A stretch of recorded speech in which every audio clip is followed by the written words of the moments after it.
A couple of years ago, my wife Janine and I, we were fortunate enough to be able to go to France. And I was excited because I was going to get to use my high school French and impress my wife with being able to talk to the waiters and the shopkeepers, and that didn't work out so well. It was not incroyable, it was très terrible. It was not very good. I did not remember very much, one or two words, but the time in France was still really incredible, and got to do some cool things. And one place we got to visit was Versailles. There's a picture of Versailles. Versailles is a palace that was built by Louis XIV back in the 17th century. And it is a magnificent place. A hall of mirrors is in there, and it's just the gardens are incredible. It's quite a place. And it's famous not only because it was built by probably the most famous French king of all, Louis XIV, Louis XIV, but because it was the site of something very important about 100 years ago. On June 28th, 1919, so 101 years ago, it was there that the Treaty of Versailles was signed, which ended World War I. The treaty that ended World War I was called the Treaty of Versailles. It was signed inside the Palace of Versailles there in France. And World War I was called the War to End All Wars. It was called the War to End All Wars. And as they signed that Treaty of Versailles in 1919, there was real optimism, real hope that was going to be the last war ever fought on earth. That was it. That was the last war. And that from that point on, there would never be another war. Now, it had been a very costly war because if you think about the timing, that war ended in 1918, which was at the same time of the last great pandemic that hit our world, the so-called Spanish flu that killed millions of people 100 years ago. And so the combination of World War I and the Spanish flu pandemic killed 40 million people. And the thought was, now we're going to sign a treaty and it's going to be the end of war. And because of that, there was great optimism. President Woodrow Wilson had said, we need to form a League of Nations. And they did. They formed what was called the League of Nations. This was before the United Nations. They formed the League of Nations, which was an idea that all the countries of the world would settle their issues and settle their problems there, and there would never be, again, war, and there would be world peace. But the Treaty of Versailles in 1918 actually sowed the seeds for World War II.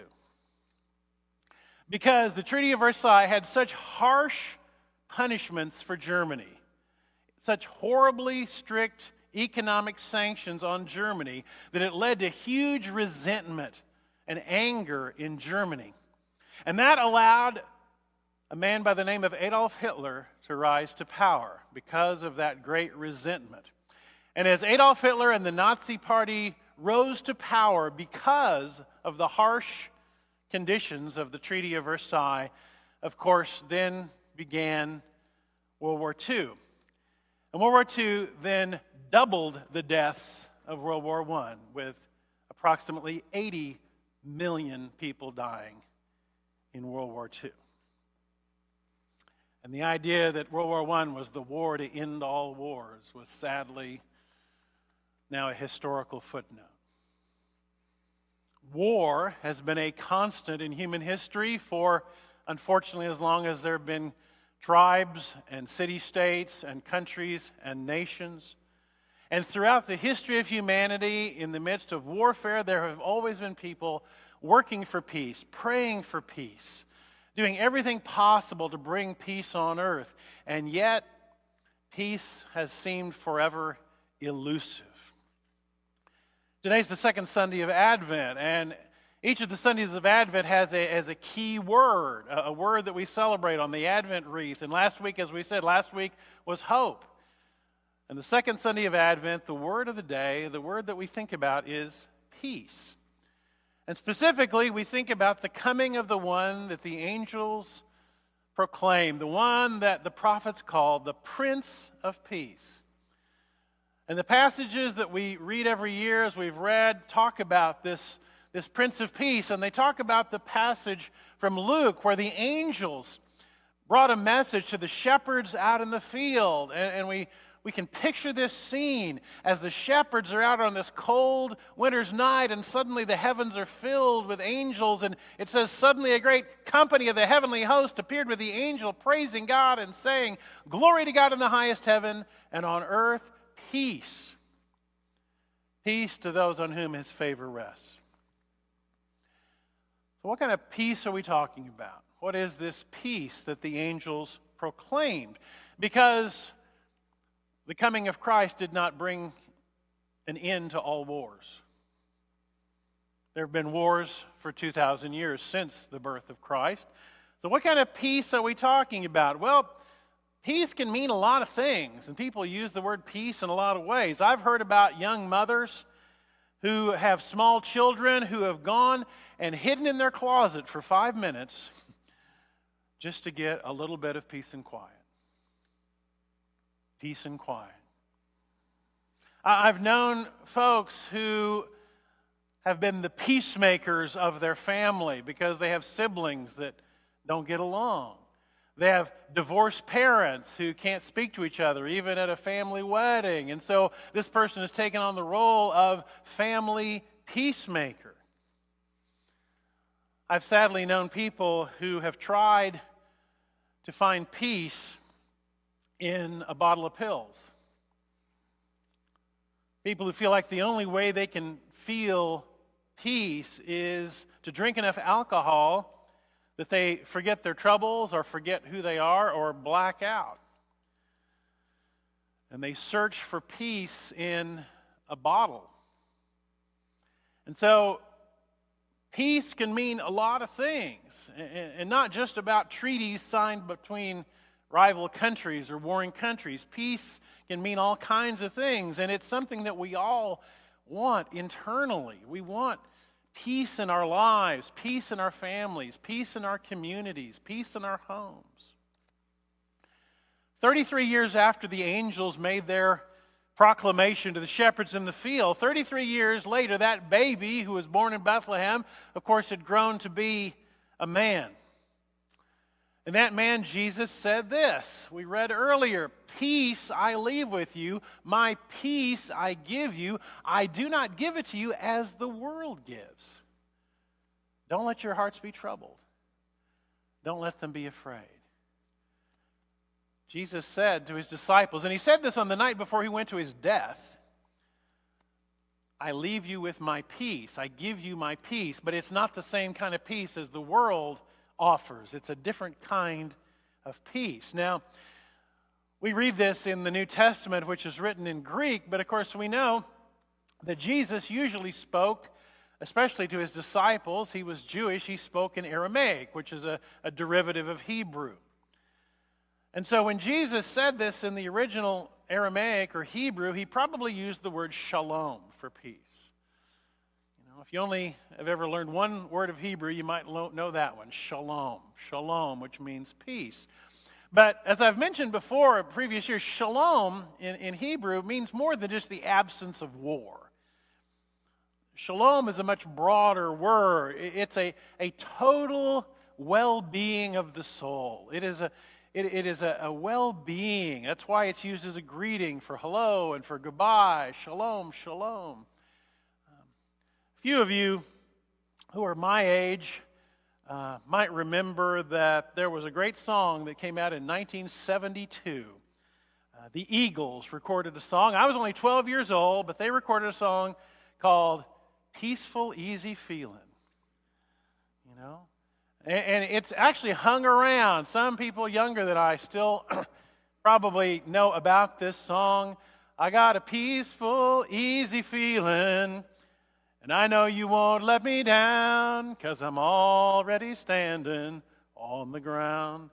Now, I didn't know really who the Eagles were, and I didn't know what they were singing about, but I like that phrase, peaceful, easy feeling. That's what we want, don't we? We want a peaceful, easy feeling. And Jesus promises us a peace that the world can't give us, but that only He can give us. So what does that look like? What does this peace that Jesus promises look like? What is this peaceful, easy feeling that Jesus promises? Well, let's look at one verse that talks about peace, and this is Paul over in his letter to the Colossians. He says this in Colossians 3:15, "Let the peace of Christ rule in your hearts." Let the peace of Christ rule in your hearts. Now, I've mentioned before, I've started reading the Bible when I got my third grade Bible way back when. And then I got more serious about reading my Bible in middle school and high school. And then when I began to feel like I was going to become a pastor, obviously I started reading my Bible more. And then for 35 years plus, actually 37 if you add in my years as a youth director, I've been preparing messages and sermons. But the thing about the Bible is, even though you've read it over and over, and even though you've studied it, there's always something fresh and there's always something new. And I discovered something new about this verse this week that I'd never picked up on before, because it has to do with the word rule there in that verse where it says, "Let the peace of Christ rule in your heart." I always heard that rule as in, a king or a judge or somebody else or a parent, giving you a rule or a judgment or an order. That's how I kind of heard this verse. But as I was studying this verse this week, I found out that the word there that is translated into English as rule in Greek is a sports term. It's an athletic term.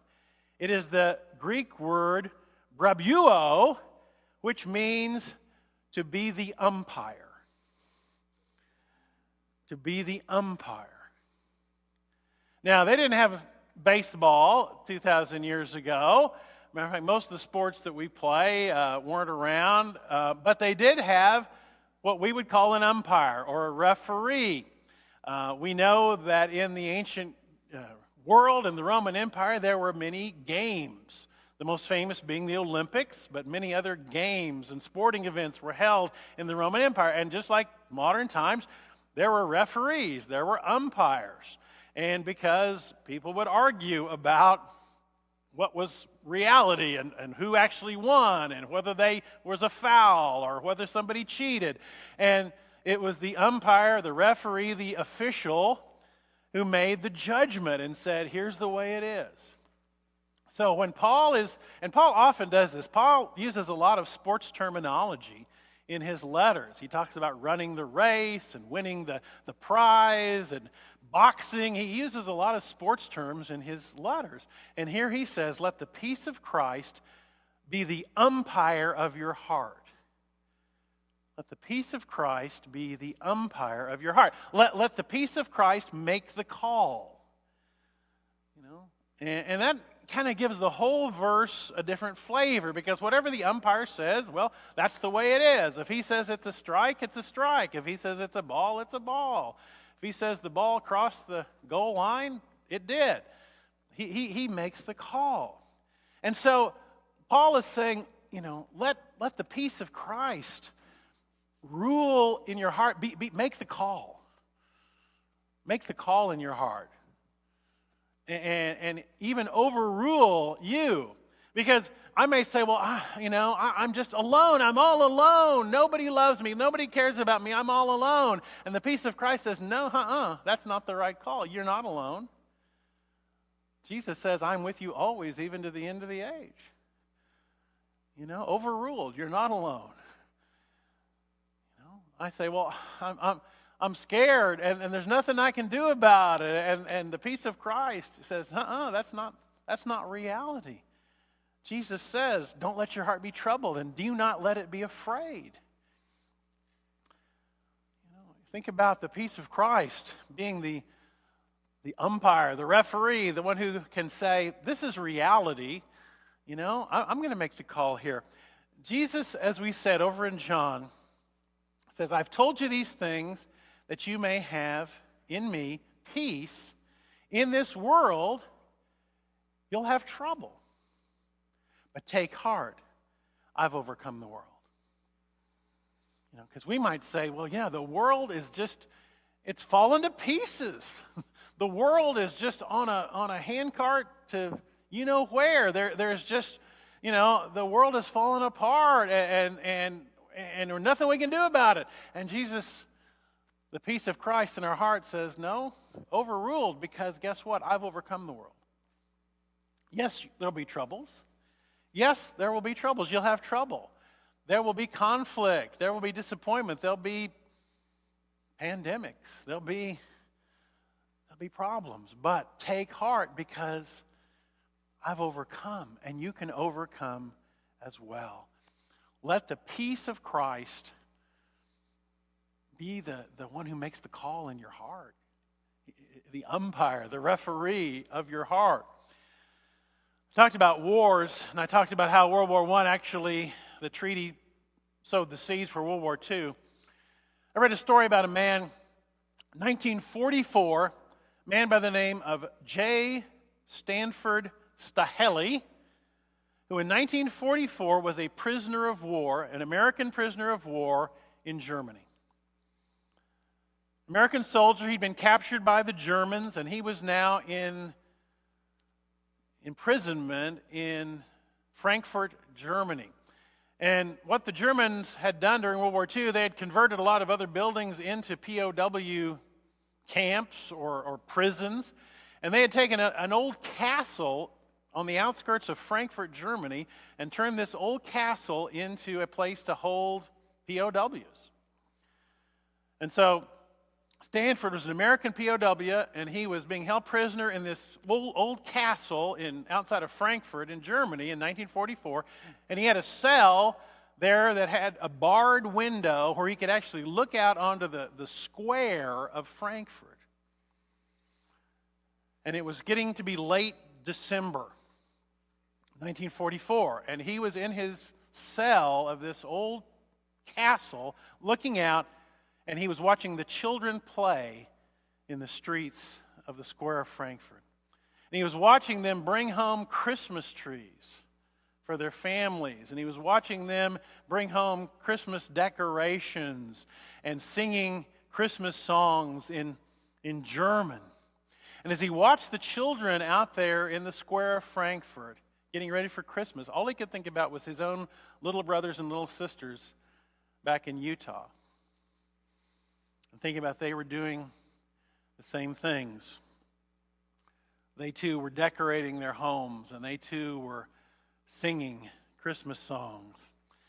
He thought about how these little German children, they didn't know anything about politics. They didn't know anything about world conflicts. They just were kids excited about Christmas, wanting to be in their homes at Christmas. And he later wrote about this experience. He made it out, got to get home to Utah after the war. And he wrote about this experience, and this is what he wrote. He said, "The next day was Christmas in Germany and all over the world. I knew in my heart that in spite of war and devastation, Christianity was still alive. The belief and hope of peace on earth and goodwill to men burned brightly in every Christian heart on this night in remembrance of the Christ child born in Bethlehem long ago. This I learned as a prisoner of war that Christmas in the castle." You see, he had a peace that Jesus had given him that the world couldn't give him. And that the world couldn't take it away. The Nazis couldn't take it away from him. The war couldn't take it away from him. The prison walls couldn't take it away from him. The message of the coming of the Christ child, the message of the coming of the Prince of Peace, burned in his heart even as he sat as a prisoner of war. As he watched children of the enemy get excited about Christmas, he had a peace in his heart that was really beyond explanation. It was a peace the world couldn't give and a peace the world couldn't take away. All those many years ago, in the 70s, when I was in high school, I was in the high school show choir, which wasn't nearly as cool as show choirs today, but we still did stuff. And at Tulsa Memorial High School is where I went to high school. And that particular show choir ended every concert with the same song. That song was, "Let There Be Peace on Earth." So no matter the time, no matter the season, every concert, back in the day at least, ended with that same song. And I think you probably know that song. Matter of fact, oh, Janine's at the piano. Look at that. Let's sing it.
Now, I love that song, but of course, one slight, not correction so much as maybe just thought about it. The peace actually begins with Jesus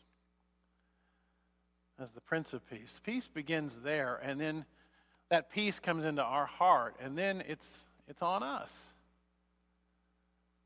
to, as that song says, let then that peace movement, that peace initiative, then start with us in every human relationship, in our families, in our place of work, in our schools, in our churches, in our neighborhoods, wherever we are.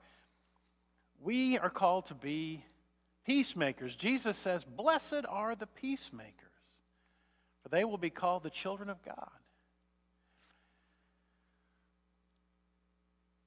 We are called to make peace wherever we are.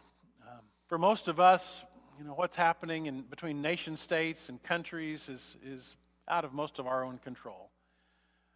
We have some input there, but in most cases, we're called to be peacemakers wherever we are.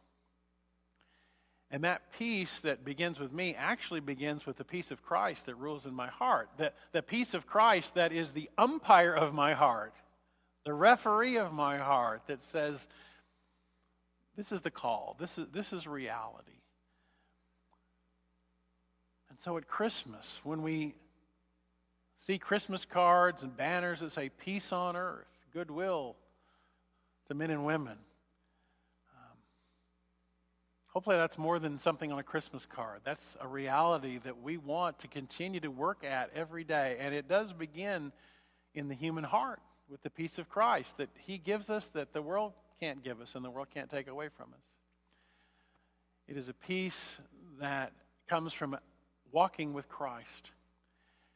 But it's not just this way, vertical, it's horizontal too. Because that peace of Christ that comes from Him is then something that we begin to share and spread and make part of our role as the children of God, because Jesus says, if you're children of God, you're a peacemaker. So we pray for peace on earth and goodwill to men and women. Let's pray.